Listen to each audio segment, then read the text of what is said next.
दयानंद के बाद जिन्होंने योग और दर्शन के ऊपर न सिर्फ काम किया बल्कि उसको व्यवहारिक रूप से जीवन में कैसे उतारा जाता है उसका एक उदाहरण प्रस्तुत किया।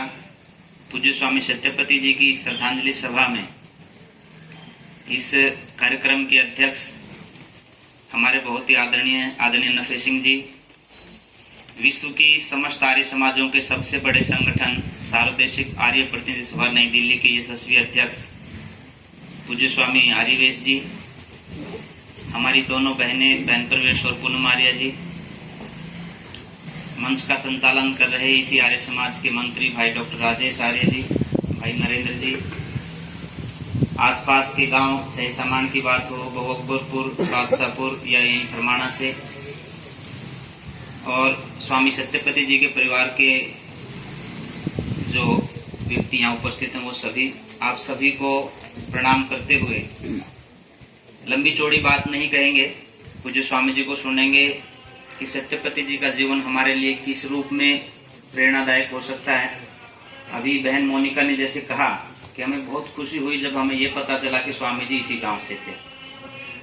ये कहीं ना कहीं हमारी भी कमजोरी रही, आर्य समाज की कमजोरी रही कि हम लोग अपने गांव के बच्चों तक ये मैसेज नहीं छोड़ पाए कि जिस व्यक्ति ने देश दुनिया में योग और दर्शन के माध्यम से ख्याति प्राप्त की, न सिर्फ ख्याति प्राप्त की बल्कि 100 से ज्यादा ऐसे विद्वान और उपदेशक तैयार किए जो अलग अलग जगह जाकर के वेद और दर्शन का प्रचार कर रहे हैं।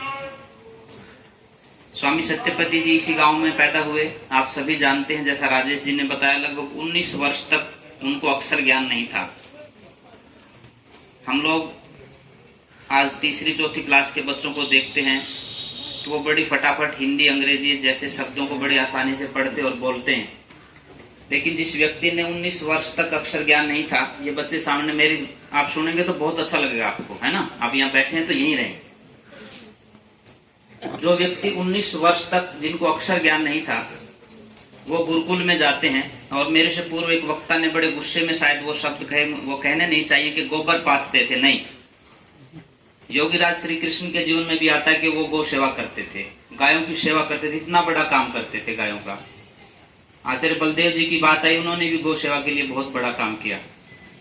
लेकिन ये परमात्मा की करनी कहिए या कोई व्यवस्था कहिए कि उनको भी एक अवसर मिला गौ सेवा का, और वही गौ सेवा करते करते 3 से 4 घंटे उनको मिलता था गुरुकुल में पढ़ने का।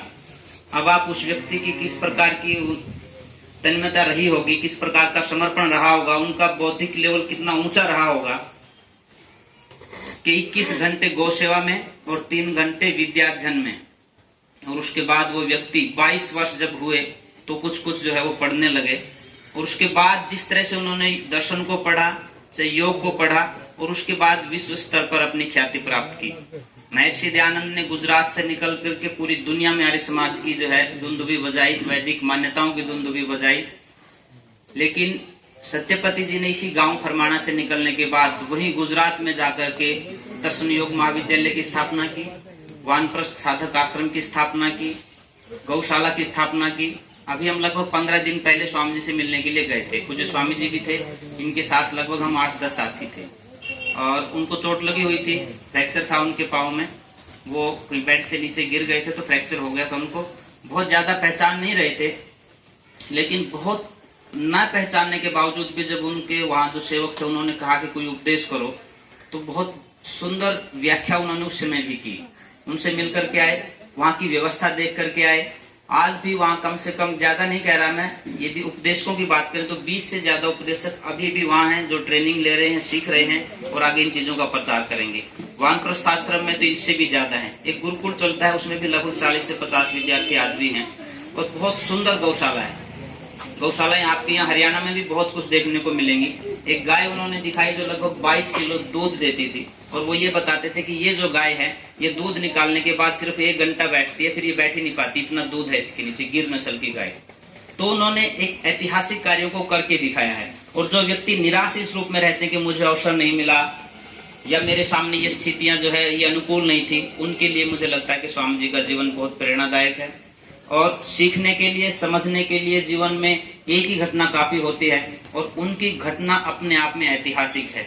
आप लोगों ने कहीं न कहीं न्यूटन को सुना होगा कि वो देख करके कि किस प्रकार से ऊपर से सेब गिरी और वो जो गुरुत्वाकर्षण का जो सिद्धांत जो उन्होंने दिया, महर्षि दयानंद ने कि चूहे से जो है प्रेरित होकर के उन्होंने आर्य समाज की स्थापना करके अपना जीवन बदल दिया।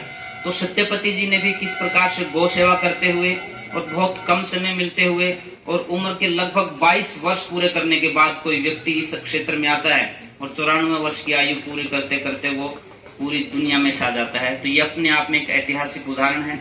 आज मैं यहाँ उपस्थित हूँ, उनको आयुक्त परिषद की ओर से और पूरी मिशनरी वर्ल्ड टीम की ओर से श्रद्धांजलि अर्पित करता हूँ।